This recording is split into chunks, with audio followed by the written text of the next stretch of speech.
feel lost.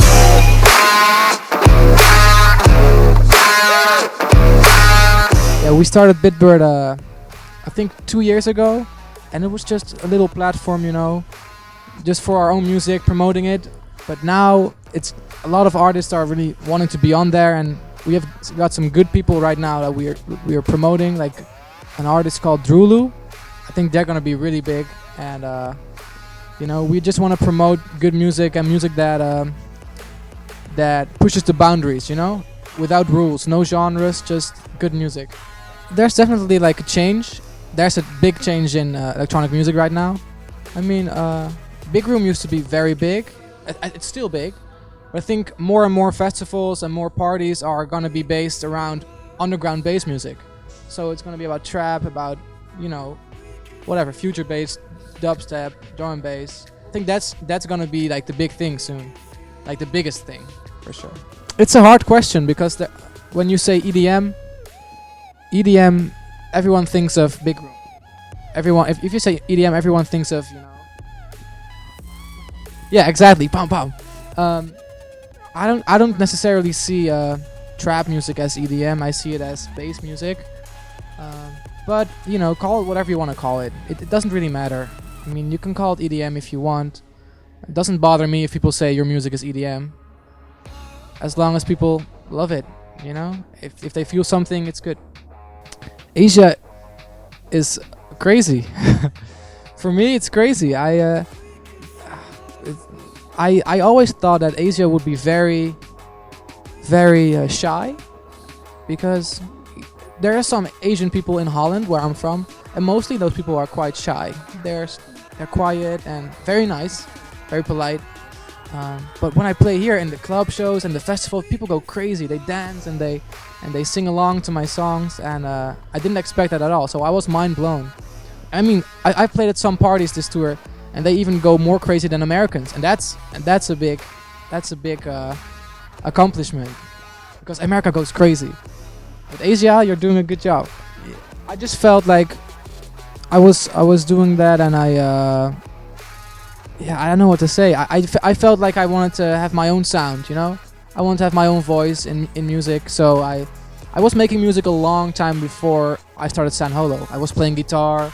I was playing. I had an other project with ambient soundscapes and stuff, but then I thought I want to make hip hop and I want to make bass music. So I started San Holo, and yeah, I did some ghost production, but not that much. At some point I just was like, I want to have my own thing, I want to have my own sound, and I'm gonna upload some remixes with my sparkles and my synths, you know. And that's when I made Miss Jackson. That was the beginning of San Holo.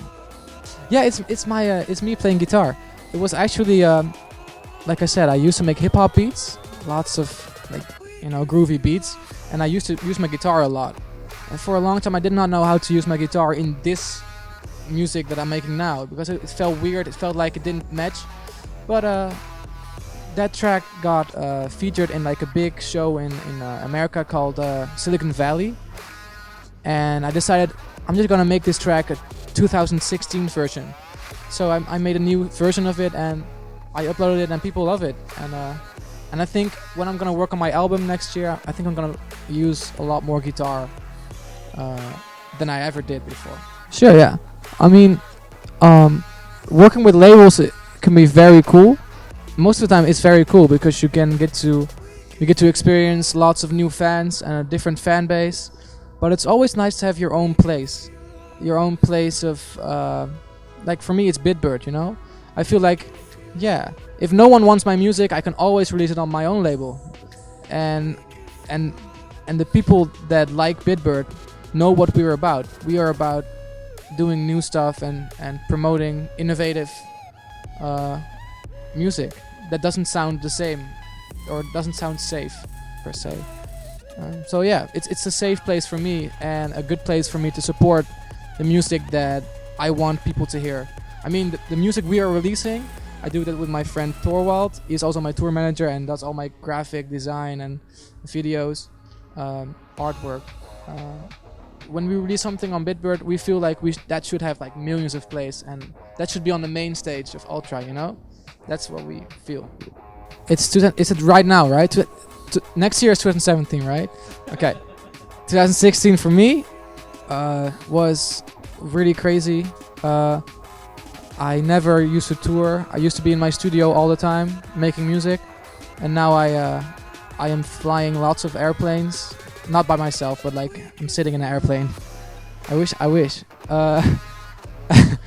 And even though it's very sometimes very tiring and intense for me, it's very cool, and I learned a lot about myself and about life and about the industry.